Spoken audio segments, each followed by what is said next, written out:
आज की ये रिपोर्ट हमारे समाज के मुंह पर किसी तमाचे से कम नहीं। क्या यूपी के करोड़ों माता पिता अपने बच्चों को सिर्फ इसीलिए पढ़ाते हैं कि वो एक छोटी सी नौकरी के लिए तरसते रहें और जब मौका मिले तो चपरासी बनने के लिए कतार में खड़े होकर अपनी बारी का इंतजार करें? यूपी में कुछ ऐसा ही हो रहा है। 10 अगस्त को उत्तर प्रदेश के सचिवालय की ओर से यह विज्ञापन दिया गया। ये एक सरकारी नौकरी का विज्ञापन था और पद था अनुसेवक और फर्राश का, यानी आसान भाषा में जिसे आप चपरासी कहते हैं। कुल मिलाकर यह विज्ञापन केवल 368 पदों के लिए था। आवेदन करने के लिए महज 30 दिन का समय दिया गया था, यानी 12 अगस्त से 11 सितंबर 2015 के बीच। 10 साल के बाद चपरासी की भर्ती की आखिरी तारीख गुजर चुकी है और सामने हैं आवेदन करने वालों के आंकड़े। ये यूपी के लोगों की हताशा की वो तस्वीर है जिस पर यकीन नहीं होता।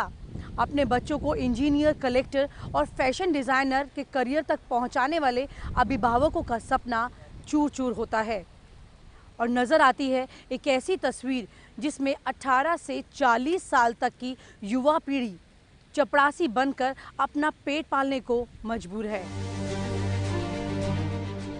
यकीन नहीं होता तो देखिए यूपी सरकार के सचिवालय के इसी विज्ञापन के लिए ऑनलाइन फॉर्म भरने वालों का ये आंकड़ा। यूपी सचिवालय ने चपरासी के 368 पदों का विज्ञापन निकाला और 23 लाख युवाओं ने इस मौके की तरफ देखा और फॉर्म भर दिया। 21.5 करोड़ की आबादी वाले यूपी में हर 93वां शख्स सरकारी चपरासी बनना चाहता है। यही नहीं, 30 दिन की मियाद से हिसाब लगाइए तो हर मिनट 53 युवा फॉर्म भरकर चपरासी की छोटी सी नौकरी पा लेने की होड़ में शामिल हो गए। इससे भी कहीं ज्यादा चौंकाने वाली बात तो यह है कि जिस पद के लिए सिर्फ 5वीं पास और साइकिल चलाने की योग्यता मांगी गई थी, उसके लिए आवेदन करने वालों में 255 लोग पीएचडी की डिग्री ले चुके हैं। 1.5 लाख से ज्यादा लोगों ने इंजीनियरिंग की डिग्री यानी बीटेक किया हुआ है और करीब 25,000 एमकॉम, एमएससी और एमए करने वाले पोस्ट ग्रेजुएट भी चपरासी बनने की रेस में शामिल हैं। ग्रेड कर चुका हूँ, पोस्ट ग्रेजुएशन कर रहे हैं। एसएससी वगैरह के लिए मैंने कई बार ट्राई किया हुआ है लेकिन कुछ हासिल नहीं हो सका। कुछ नहीं मिल रहा तो something is better than nothing वाला फॉर्मूला हो जाता है। कुछ नहीं कर पाए, शायद इसी में लक साथ दी जाए और नौकरी मिल जाए हमें। 12,000 से कम क्या होगी, लेकिन गुजारा भत्ता तो हो ही जाएगा ना। कुछ नहीं कर रहे हैं, उससे अच्छे कुछ कर लेंगे। रोजगार नहीं है लोगों के पास। वो कहता है चलो जो भी मिले चपरासी की नौकरी मिले, कम से कम पेट तो भरेगा। 10,000 मिलेगा, 15,000 मिलेगा, कुछ तो मिलेगा। तो पेट भर, सबसे पहले पेट भरने का संकट है।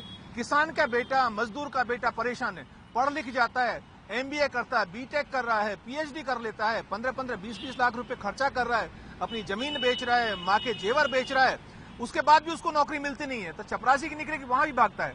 नौजवानों को सपने दिखाकर यूपी में बनी थी अखिलेश यादव की सरकार।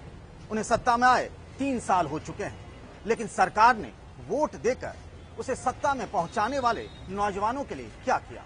एबीपी न्यूज ने जब इस हालात के पीछे की वजह टटोली तो सामने आई सरकार की नीतियों और नियत की बेशुमार खामियां। ऐसी हालत इसलिए है क्योंकि यूपी सरकार के पास बेरोजगारी के दैत्य को खत्म करने के लिए कोई रणनीति दिखाई नहीं देती। साल 2012 में यूपी के रोजगार केंद्रों यानी एम्प्लॉयमेंट एक्सचेंज में करीब 32 लाख लोगों ने अपना नाम दर्ज करवाया था, लेकिन अब अनुमान है कि साल 2017 तक यूपी में नए बेरोजगारों की संख्या ही 1 करोड़ से ज्यादा हो जाएगी। क्या आपको अभी भी लगता है कि जिस उत्तर प्रदेश में 1.25 करोड़ से ज्यादा युवा बेरोजगार हैं, वहां पर 25 लाख आवेदन चपरासी की नौकरी के लिए आना कोई अनहोनी है? ये अनहोनी नहीं, लेकिन अनदेखी जरूर है। पूरे उत्तर प्रदेश के विकास कार्य और रोजगारों को अगर मिला लें तो 1/3 बेरोजगारों को नौकरी दी जा सकती है, लेकिन बावजूद इसके 2/3 यानी 75 लाख लोगों को फिर भी नौकरी नहीं मिल पाएगी और वो बेरोजगार रह जाएंगे।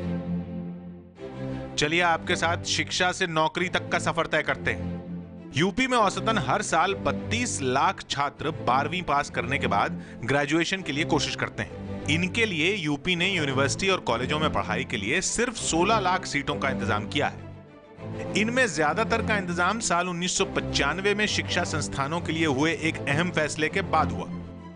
1995 में भारत सरकार ने टेक्निकल एजुकेशन के नियमों में बदलाव किया तो इसका असर यूपी में भी दिखा।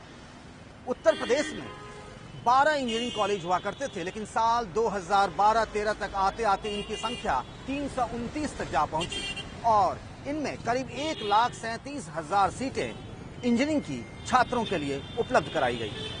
हालत यह हुई कि आंध्र प्रदेश के 704, तमिलनाडु के 498 और महाराष्ट्र के 350 प्राइवेट इंजीनियरिंग कॉलेज के बाद यूपी के 329 इंजीनियरिंग कॉलेज ने उसे इंजीनियरिंग की डिग्री देने वाले कुछ बड़े राज्यों में शुमार कर दिया।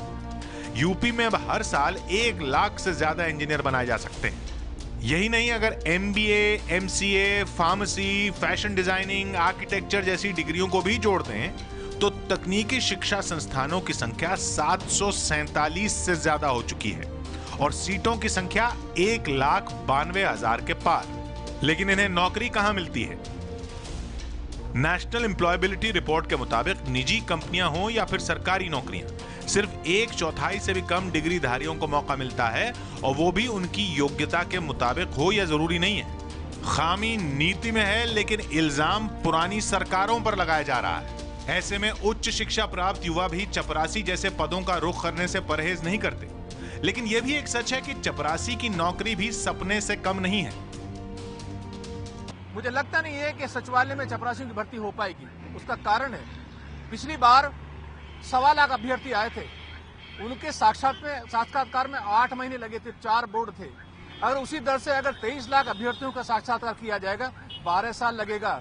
लेकिन वर्तमान व्यवस्था के पास केवल 530 दिन है, तो 530 दिन 3 साल से कम तो लगेगा नहीं। अगर 4 गुना ये बोर्ड कर दिया आपने तो ये मुझे लगता नहीं भर्ती हो पाएगी आसानी से।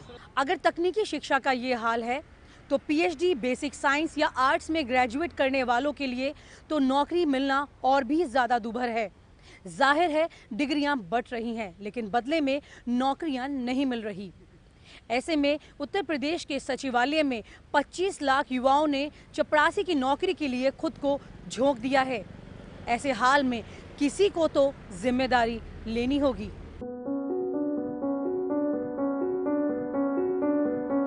ये हैं लखनऊ के रहने वाले आलोक चौरसिया। इनकी मुस्कान के पीछे छिपी कहानी सुनकर आपको भी यूपी के हालात पर तरस आ जाएगा। ये शख्स इलेक्ट्रॉनिक्स एंड कम्युनिकेशंस इंजीनियरिंग में बीटेक की पढ़ाई कर चुका है। इनके 4 चचेरे भाई बहन भी बीटेक की डिग्री लेकर बेरोजगार बैठे हैं और आलोक को भी इंजीनियरिंग से जुड़ी कोई नौकरी अब तक नहीं मिल पाई है। जैसे मैं कॉलेज से पास आउट हुआ सर, कई कंपनीज से कॉल आई से जिसका मैं इंटरव्यू देने गया तो वो कंसल्टेंसीज निकली और सर वो पैसे मांग रही थी 10 से 15 हज़ार रुपये कि मैं आपका जॉब लगवा दूंगा। तो सर उसके बाद मैं कई जगह गया सर, आगे फ्रस्ट्रेट हो गया। फिर मैं सिविल सर्विसेज की सर तैयारी करने लगा और मैंने सेंट्री सर PCS, IAS और रीजनल रूरल बैंक का एग्जाम दिए हुए हैं। कहीं नहीं हुआ सर, तो जॉब निकली थी सचिवालय में सर, तो उसके लिए हमने अप्लाई कर दिया। दर दर की ठोकरें खाने और नौकरी के फॉर्म भरने में हजारों रुपए फूकने के बाद अब आलोक ने यूपी सचिवालय में निकली चपरासी की नौकरी से अपनी आस जोड़ ली है। अपने मन को समझाने के लिए वो APJ अब्दुल कलाम का नाम लेते हैं। कोई सर काम जो है छोटा बड़ा नहीं होता सर।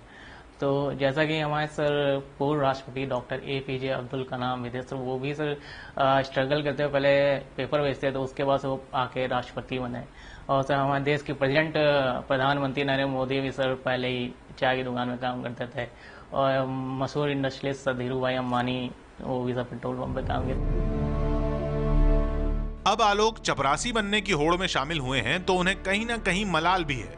सवाल उस यूपी सरकार से है जिसने आलोक जैसे युवाओं के लिए कुछ नहीं किया। इंडिया में इंजीनियरिंग रिलेटेड इंडस्ट्रीज की कमी है सर, और सरकार को इसकी तरफ ध्यान देना चाहिए कि इतने बच्चे सर पास आउट्स हुए हैं इंजीनियरिंग के और सर वो दर दर भटक रहे हैं, तो उनके लिए सर कुछ किया जाना चाहिए, इधर ध्यान देना चाहिए। लेकिन जरा सोचिए, आलोक ने बीटेक की डिग्री की पढ़ाई करते वक्त कुछ सपने जरूर देखे होंगे, लेकिन अब वो सपनों से समझौता कर रहे हैं। आखिर कौन है इसका जिम्मेदार?